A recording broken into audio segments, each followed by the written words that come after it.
नमस्कार, आप देख रहे हैं के न्यूज नेशनल और मैं हूं आपके साथ में शोभित पाठक। तो रुक करते हैं महत्वपूर्ण सुर्खियों पर।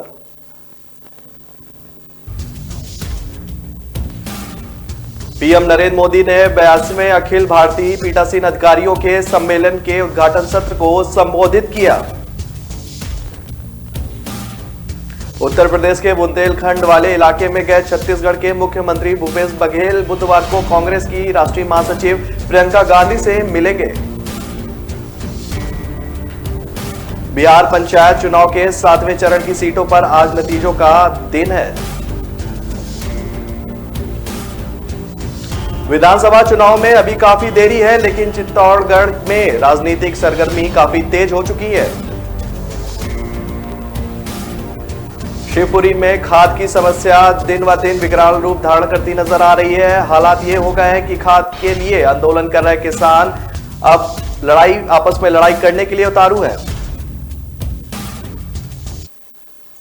प्रधानमंत्री नरेंद्र मोदी ने 82वें अखिल भारतीय पीठासीन अधिकारियों के सम्मेलन के उद्घाटन सत्र को संबोधित किया। मोदी ने कहा कि हमें आने वाले वर्षों में देश को नई ऊंचाइयों पर लेकर जाना है, असाधारण लक्ष्य हासिल करने हैं। ये संकल्प सबके प्रयास से ही पूरे होंगे और लोकतंत्र में भारत की संघीय व्यवस्था में जब हम सबका प्रयास की बात करते हैं तो सभी राज्यों की भूमिका उसका बड़ा आधार होती है। प्रधानमंत्री ने कहा कि भारत के लिए लोकतंत्र सिर्फ एक व्यवस्था नहीं है, लोकतंत्र तो भारत का स्वभाव है, भारत की सहज प्रकृति है। उन्होंने कहा कि ये सम्मेलन हर साल कुछ नए विमर्शों और नए संकल्पों के साथ होती है। हर साल इस मंथन से कुछ ना कुछ अमृत निकलता है। आज इस परंपरा को 100 साल हो रहे हैं। ये भारत के लोकतांत्रिक विस्तार का प्रतीक है।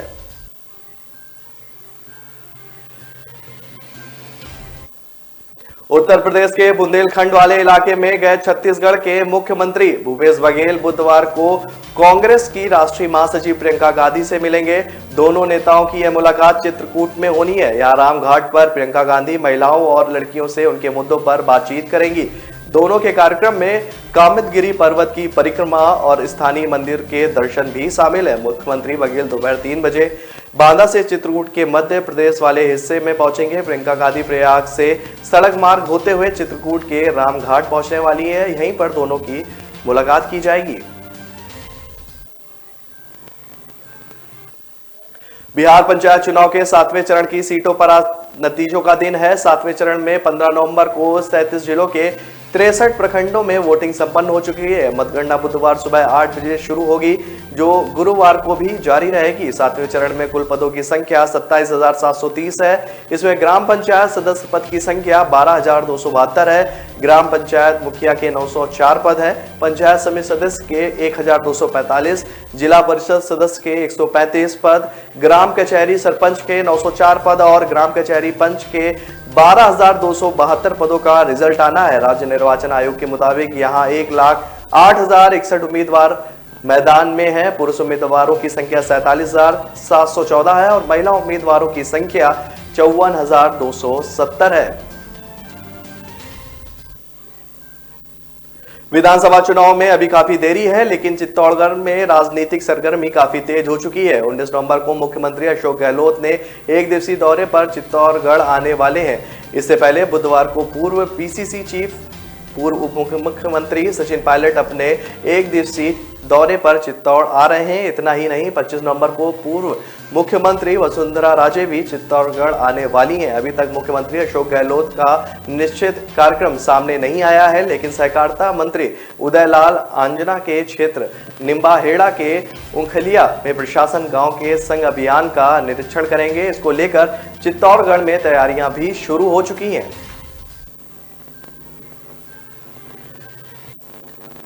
शिवपुरी में खाद की समस्या दिन ब दिन विकराल रूप धारण करती जा रही है। हालात ये हो गए हैं कि खाद के लिए आंदोलन कर रहे किसान अब खाद के लिए एक दूसरे को मारने पीटने पर उतारू हो गए। ऐसा ही नजारा मंगलवार को खाद गोदाम में नजर आया। यहां पर एक महिला ने खाद के लिए खड़े युवक पर चप्पल बरसा दी। करेरा के मार्कपेट गोदाम के खाद वितरण के लिए कृषि उपज मंडी प्रांगण में 2-2 बोरियों की पर्चियां बांटी जा रही थी। पर्चियों के लिए किसान रात 11:30 बजे से पहुंचना शुरू हो गए थे। हालात यह थे कि मार्कफेड के पास 100 मीट्रिक टन खाद यानी कि करीब 2000 बोरियों दोपहर तक ही खत्म हो गई। 500 से अधिक किसानों को मायूस लौटना पड़ा, जिसके बाद ये घटना हुई। दिल्ली में एयर क्वालिटी में कोई सुधार नहीं आया है। बुधवार को दिल्ली का एयर क्वालिटी इंडेक्स AQI 789 है, जो बहुत खराब कैटेगरी में आता है। सुप्रीम कोर्ट प्रदूषण के मसले पर केंद्र और दिल्ली सरकार से एक्शन प्लान मांग चुका है। आज फिर इस मामले में कोर्ट में सुनवाई हो रही है। केंद्र और राज्य सरकारों के बीच पराली जलाने को लेकर आरोप प्रत्यारोप को लेकर मुख्य न्यायाधीश NV रमना ने कहा कि दिल्ली के 5-7 स्टार होटलों में बैठकर किसानों पर टिप्पणी करना बहुत आसान है, लेकिन कोई यह नहीं समझना चाहता कि किसानों को पराली क्यों जलानी पड़ती है। उन्होंने कहा कि मेरे पास एक रिपोर्ट है जिसमें लिखा है कि पटाखों का कोई योगदान नहीं है, तो क्या इस रिपोर्ट को मान ले? ऐसी तमाम रिपोर्ट आती हैं कि किसकी गलती है और किसकी नहीं, लेकिन यह वक्त सब देखने का नहीं है। यह वक्त पॉल्यूशन की समस्या को खत्म करने का है। कानपुर में कल्याणपुर पुलिस की कस्टडी में रहे जितेंद्र श्रीवास्तव उर्फ कल्लू की मौत के बाद पुलिस की भूमिका सवालों के घेरे में है। सोमवार की रात उसकी अचानक तबीयत बिगड़ने के बाद अस्पताल ले जाया गया, लेकिन उसकी मौत हो गई। मंगलवार सुबह परिजनों ने आरोप लगाया कि जितेंद्र की मौत पुलिस की पिटाई से हुई है, लेकिन रात होते ही वे अपने बयान से मुकर गए। अब उनका कहना है कि जितेंद्र की मौत बीमारी से हुई है। हालांकि शरीर पर मिले चोट के निशान कई सवाल खड़े कर रहे हैं। पोस्टमार्टम रिपोर्ट में भी मौत का कारण स्पष्ट नहीं हुआ है। इसके साथ ही पुलिस ने अपना दामन साफ रखने के लिए पड़ोसी YS दीक्षित पर हत्या की FIR दर्ज करके मामले की जांच शुरू कर दी है। तो रुक रहे हैं छोटे से ब्रेक के लिए। ब्रेक के बाद जल्द हाजिर होंगे।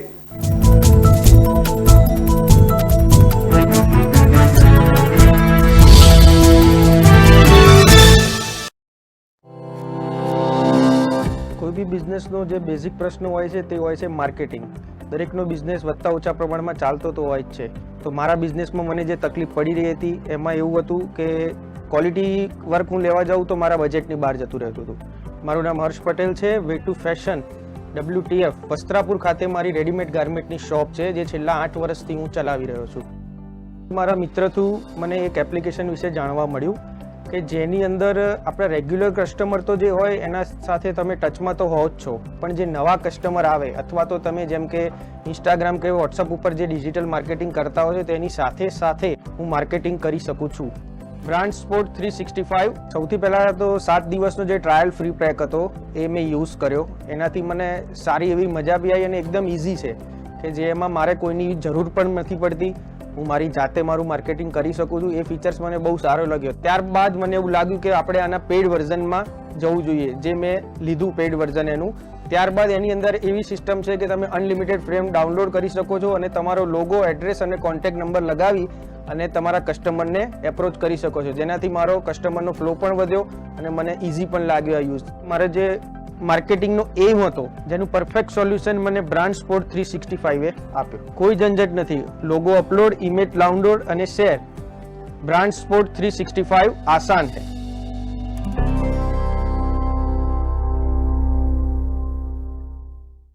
न ऐश का न द्वेष का, यह दंगल है देश का. सुलगती समस्याओं के झुलसते सवालों का होगा दंगल देश का. प्रशासन के प्रश्नों को लेकर होगा दंगल देश का. शिक्षा, स्वास्थ्य, समाज, कानून और व्यवस्था के आज क्या है हालात. सोमवार से शुक्रवार रोज रात 8 बजे जलपा क्षत्रिय के साथ दंगल देश का.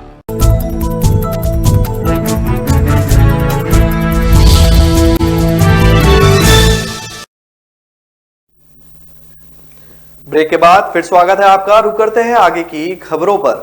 भारत पाकिस्तान के बीच करतारपुर कॉरिडोर 611 दिनों बाद बुधवार को फिर से खुल गया। पहले दिन 100 अफसर और 49 श्रद्धालु करतारपुर जा रहे हैं। आज जाने वाले कुल 100 अफसरों में केंद्र और पंजाब के 50-50 अफसर भी शामिल है। अफसरों की टीम को विशेष अनुमति के बाद बॉर्डर क्रॉस कराया जाएगा। यह टीम शाम तक लौट आएगी। वहीं जिला प्रशासन के माध्यम से आवेदन करने वाले 49 लोग दर्शन करने के लिए कॉरिडोर से गए हैं। इनमें गुरु नानक देव की 17वीं पीढ़ी के बाबा सुखदेव सिंह वेदी भी शामिल है। आज जाने वाले अधिकारियों के लिए कोविड वैक्सीन की दोनों डोज लगी होने की शर्त रखी गई है। इसके अलावा भी लोगों को कोविशील्ड प्रोटोकॉल का पालन करना होगा। आम श्रद्धालुओं को करतारपुर कॉरिडोर से दर्शन के लिए फिलहाल 8 से 10 दिन तक का इंतजार करना होगा। देश ने कोरोना महामारी के खिलाफ वैक्सीनेशन कैंपेन में एक और बड़ी उपलब्धि हासिल की है। यह पहली बार हुआ है जब फुली वैक्सीनेटेड लोगों की संख्या एक खुराक लेने वालों से अधिक हो गई है। कोविन डैशबोर्ड के डेटा के मुताबिक कोरोना टीके की अब तक 113 करोड़ से ज्यादा खुराक लगाई जा चुकी हैं। 38.7 करोड़ लोगों को वैक्सीन की दोनों डोज लग गई हैं और 37.47 करोड़ लोगों को अभी एक खुराक ही दी गई है। भारत में करीब 94 करोड़ युवा आबादी है। इस तरह अब तक देश के 40.3% वयस्कों को फुली वैक्सीनेशन हो चुका है और 40.2% को फिलहाल एक ही डोज लगी है। इस बीच देश में मंगलवार को 10,351 नए कोरोना केस भी मिले। अब तक 3.45 करोड़ लोग संक्रमित हो चुके हैं और 4.64 लोग कोरोना से उनकी मौत भी हो चुकी है। पेट्रोल डीजल के दामों में केंद्र सरकार द्वारा दी गई रियायत के बाद अब राजस्थान सरकार ने एक बार फिर से वैट में कटौती की है। मंगलवार रात कैबिनेट की बैठक में सरकार ने पेट्रोल पर 4 रुपए जबकि डीजल पर 5 रुपए प्रति लीटर की कटौती की है। इसके बाद जयपुर में पेट्रोल प्रति लीटर घटकर 107 रुपए 6 पैसे, वही डीजल 90 रुपए 70 पैसे की कीमत पर पहुंच गया है। आपको बता दें, लेकिन श्री गंगानगर में भी अब भी पेट्रोल 111 रुपए में बिक रहा है। सरकार ने देर रात नोटिफिकेशन जारी कर पेट्रोल पर वैट 36 के बजाय अब 31.4% और डीजल पर 26 के बजाय 19.30% कर दिया है, जिसके बाद प्रदेश के मुख्य जिलों में पेट्रोल लगभग 107 रुपए और डीजल 90 रुपए 50 पैसे प्रति लीटर के आसपास पहुंच गया है। राजस्थान में रबी सीजन में सिंचाई के लिए बिजली की कमी पड़ रही है। कृषि बिजली कनेक्शन में सिंचाई के लिए बिजली की डिमांड अब बढ़ने लगी है। नवंबर, दिसंबर, जनवरी, फरवरी 4 महीने बिजली की डिमांड 4,306 मेगावाट तक बढ़ोतरी हो सकती है। सिंचाई के लिए किसानों को सर्दी में दिन में बिजली देने के दावे किए गए थे, लेकिन ज्यादातर जिलों में किसानों को बिजली नहीं मिल पा रही है।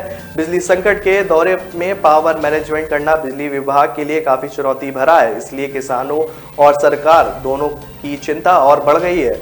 अब आग लगने पर कुआं खोदने वाली कहावत को चरितार्थ करते हुए बिजली विभाग के एसीएस ने 3 दिन के अंदर पूरे रबी सीजन में संभावित बिजली की डिमांड में बढ़ोतरी का कैलकुलेशन करवाने के लिए निर्देश भी दिए हैं।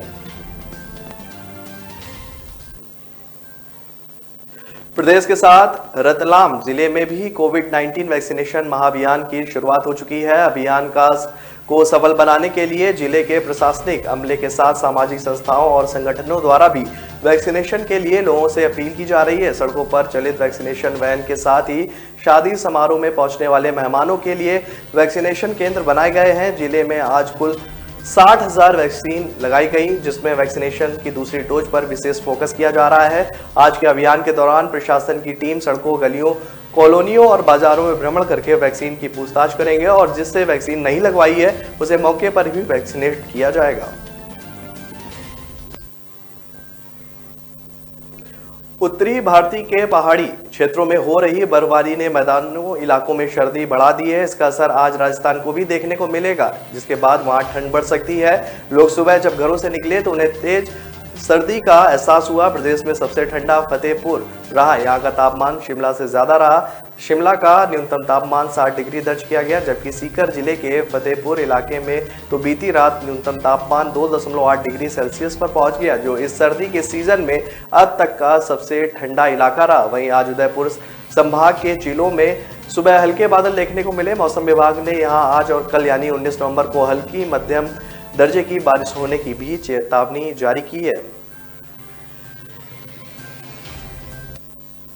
भोपाल में 6 डॉक्टर्स की टीम ने 9 घंटे सर्जरी के बाद महिला के दोनों हाथों की कटी कलाइयों को जोड़ा। 47 साल की सुनीता चतुर्वेदी उर्फ सीमा के हाथ उसके ससुर ने तलवार से काट दिए थे। विदिशा के बालाजी मंदिर इलाके की रहने वाली सीमा के हाथों की खून की नसें भी कट गई थी, हड्डी भी टूट गई थी। दोनों हाथ कलाई के पास से लटक गए थे। अस्पताल के डायरेक्टर डॉक्टर राजेश शर्मा ने बताया कि महिला को गंभीर हालत में 11 नवंबर को अस्पताल लाया गया था। कलाई में खून पहुंचाने वाली नसों को नुकसान पहुंचा था। ऑपरेशन के बाद महिला की कलाई से लटके हाथों को बचा लिया गया है। हम महिला के दोनों हाथ बचाने में सफल रहे, डॉक्टरों का ये कहना है।